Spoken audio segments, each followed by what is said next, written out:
বাংলাদেশের ইন্টারিম গভর্নমেন্টের প্রধান থেকে শুরু করে বাংলাদেশ ব্যাংকের গভর্নর পর্যন্ত সবাই বলে থাকে বর্তমানে বাংলাদেশে রিজার্ভের পরিমাণ বৃদ্ধি পেয়েছে এবং বৈদেশিক ঋণের পরিমাণ $128 বিলিয়ন পর্যন্ত পরিশোধ করা হয়েছে।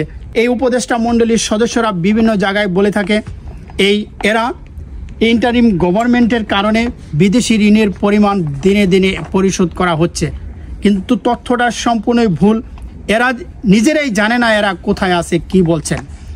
যখনই কোনো দেশের বৈদেশিক ঋণের পরিমাণ সম্পূর্ণটাই নির্ভর করে প্রবাসী রেমিটেন্সের উপর, তথা যখনই রিজার্ভ বৃদ্ধি পাবে তখনই সে দেশের ব্যালেন্স অফ পেমেন্টটা মসৃণ থাকে এবং বৈদেশিক ঋণের পরিমাণটা পরিশোধ করার জন্য যোগ্যতা অর্জন করে যখনই কোনো দেশের রিজার্ভ বৃদ্ধি পায়।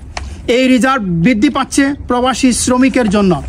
এই প্রবাসী শ্রমিকরা না হলে কোনো দিনও কোনো উপদেষ্টা থেকে শুরু করে বাংলাদেশ গভর্নমেন্ট যারাই আসুক না কেন কেউ এই বৈদেশিক ঋণের পরিমাণ ঋণটা পরিশোধ করতে পারবে না। শুধু পরিশোধ করতে পারবে একমাত্র প্রবাসী শ্রমিকদের কারণে, তাদের রেমিটেন্সের কারণে।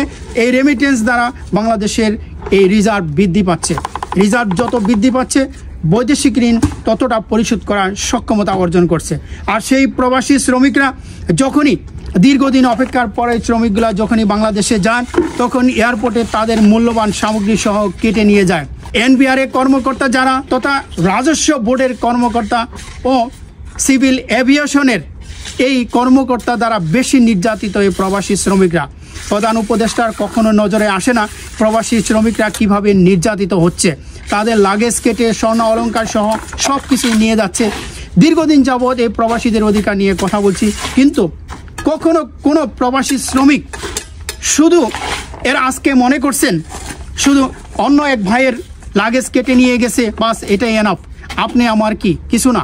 দেখবেন পরবর্তী দিন হয়তো আপনারটাও কেটে নিয়ে যাবে, অন্য কোনো প্রবাসী শ্রমিক একই কথা বলবে।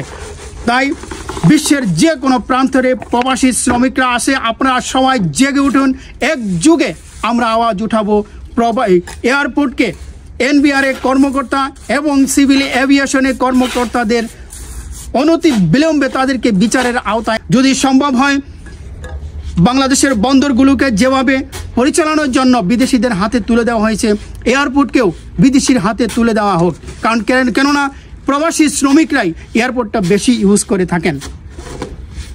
এটা প্রবাসী শ্রমিক যেটা বলবে সেটাই আপনাদের শুনতে হবে বাধ্য, কারণ প্রবাসী শ্রমিকের জন্যই বাংলাদেশ আছে। প্রবাসী শ্রমিকরা না হলে কখনো বাংলাদেশ থাকবে না। তাই প্রবাসী শ্রমিকের যথাসাধ্য সম্মানের সহিত এয়ারপোর্টে যেন তারা বাংলাদেশে যেতে পারে আবার আসতে পারে। যারা অপরাধী তাদেরকে শাস্তি অবশ্যই দিতে হবে। এর জন্য একজনের জন্য যেন কোনো সাধারণ প্রবাসী শ্রমিকরা যেন নির্যাতিত না হয়।